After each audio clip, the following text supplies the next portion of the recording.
So, what's the best part of the end of every camping trip? Getting the shit out of the camper. No, literally, getting the shit out of the camper. So, yeah, I'll drop the kids off and gonna go ahead and head to the dump station. I'll go ahead and go through this particular video and show the process of visiting the dump station. So, this ought to be fun. So one of the biggest things about when people are first getting started is understanding where the dump stations are in your local area. Some campgrounds that you go stay at, they allow you to go ahead and dump at the campground itself. Sometimes though, if you're boondocking, you don't necessarily have that option. So what you're gonna have to do is you're gonna have to dump closer to home. So usually what you want to do is you try and pick your favorite dump station and start understanding, get some practice in regards to how far forward to pull and everything like that before, so you have to keep getting out and adjusting everything. Makes it a lot more easier to, when you go to a dump station you're not familiar with, to know how far forwards and backwards and everything like that. It's a lot easier to adjust instead of having to jump out and constantly move back and forth. It's really handy when you have stuff like radios to be able to help coordinate, but sometimes it's still a bit of a pain in the butt. So what makes this particular place one of our more favorite locations for dump stations is primarily, it's number one, it's closer to home. Number two, it's pretty easy access, and it's also, they have an automated pay system here, so I don't have to go up and I don't have to depend on anybody where that's working in order to be able to actually take care of business. The business.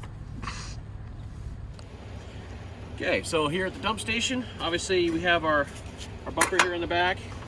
We have our Stinky Slinky, and then I have a dedicated black bag for all of my supplies here. I have my orange hose, so this is a dedicated hose for running my flush system. I do not use my standard drinking hose, even though there is a check valve. In case that valve fails for any reason, I don't want to be drinking out of the same hose system. I also have a clear elbow.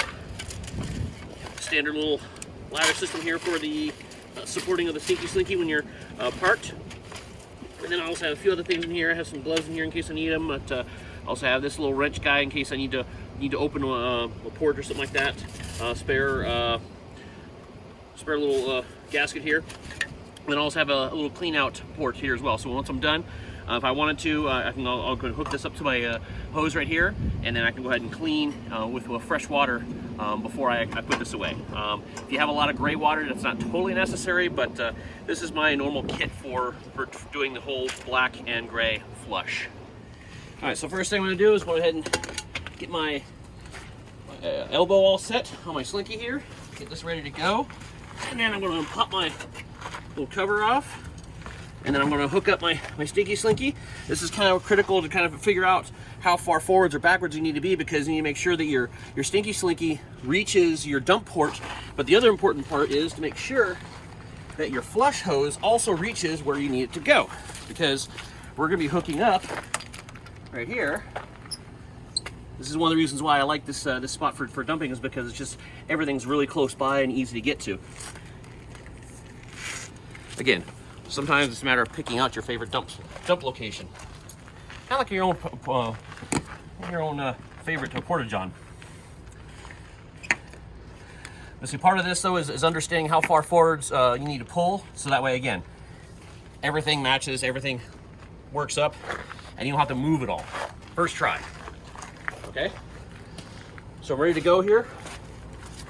Now this particular dump station has a foot release, so I have to go ahead and do the automated pay before I can actually open that and then put my elbow into the port. Okay, so we have our hose already all set up. It's in the port, we're ready to go. So one last thing I'm gonna do is I'm gonna make sure that my seal is decent, so that I'm not gonna have any problems. It makes a good solid seal in here, so we're not gonna have any leaks or anything like that. Make sure everything's nice and tight. You can wear gloves on this. I just believe I can just wash my hands afterwards, because I'm not planning on taking a bath in sewage. But I obviously nobody really plans on that. And if that does happen, gloves aren't really going to help me. So, anyways, starting off with this, check the labels that are on the side of your trailer. Usually you're going to have labels that say something like along the lines of gray and holding tank. And so what you're going to do is you're going to go ahead and start with your wastewater holding tank first. So go ahead and pull. Now this is the reason why I have this clear one up here, and I also have a clear elbow. You don't necessarily have to have clear on both ends, but I recommend at least one clear port, because the reason why is you can actually see all the stuff that's coming out, and that's very important because you want to make sure that all of the paper matter that's in the tank gets flushed out. Okay, so the black is done with its purge. So I still have the black gate open. What I'm going to do now is I'm going to go ahead and turn on my flushing mechanism so I can go ahead and flush the tank out. So some of the older trailers, you actually have to walk a hose into the trailer with a big old nozzle and then put it down into the toilet and then flush it out that way. If you're lucky enough to have a nozzle already installed, like mine, then just a matter of just hooking the hose up and then just running the flush while you're sitting right here. I'll have to drag it through the camper. So we're going to do that.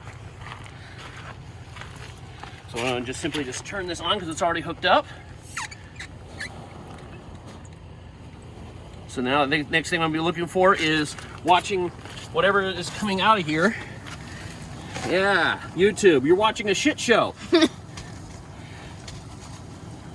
getting paid to see my shit. And other puns.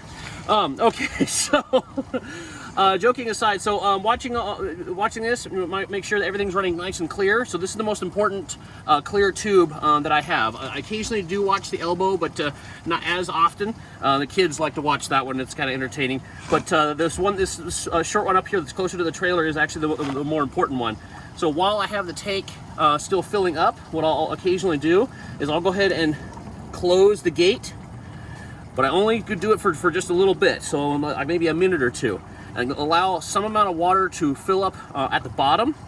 And then what I'll do is I'll reach back up here and I'll go ahead and pull this again, and I'll let it flush back out, and I'll watch to see if there's more toilet paper matter coming out, because sometimes you'll get stuff that gets stuck to the side of the holding tank, and you want to make sure you get all that out. Okay, so I flushed this out pretty well. So what I'm going to do now is I'm still going to leave this gate open. I'm going to go ahead and shut this water off. The reason why is because there's no way for the air to really equalize between the tube and the tank if I was to close this while I shut this off. I don't want to have some goofy type of pressure within the tank or anything like that. So I'll go ahead and shut this off first, and then I'll come over here, and then I'll go ahead and I can just go ahead and lift this up.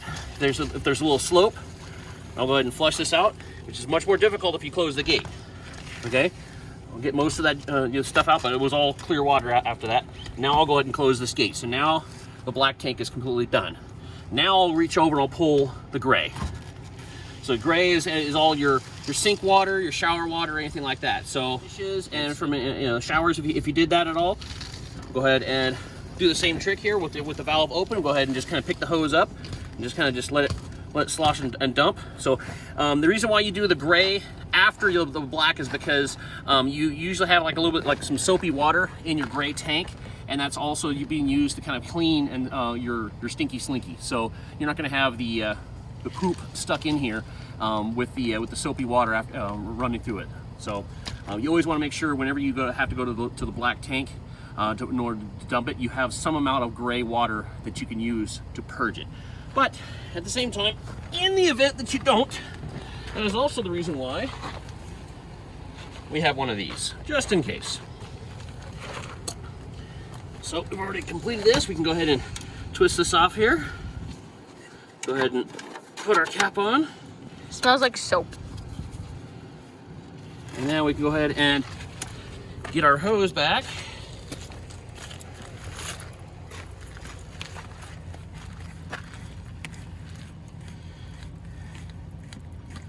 Yeah, okay.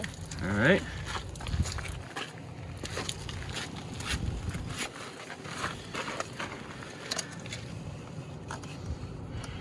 Okay. Hindsight, it's easier to hook up the hose first.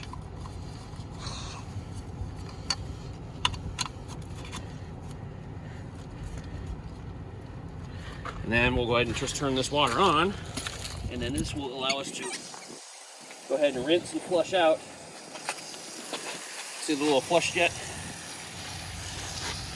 You just kind of pick this up and kind of move it around. Anything else that could still be in here, no longer stinky slinky. Normal slinky. And that's basically it. So then from here, it's just a matter of disconnecting, pulling this guy out. You always have a little bit of dribble left. Unhook that.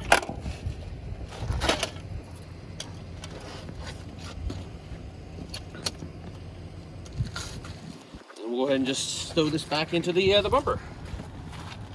Okay, and that's it. We're done. Let's go ahead and put everything back into our black bag and go ahead and stow it back into the trailer. That's it. Oh, yeah. Don't forget to wash your hands when you're done. All right, so that was our little adventure at the dump station. Hopefully, if you're watching this, you'll be a little bit more educated and won't be as intimidated by using the dump station, at least for your first time around. If this was helpful at all, go ahead and hit the like and subscribe buttons, and happy trails.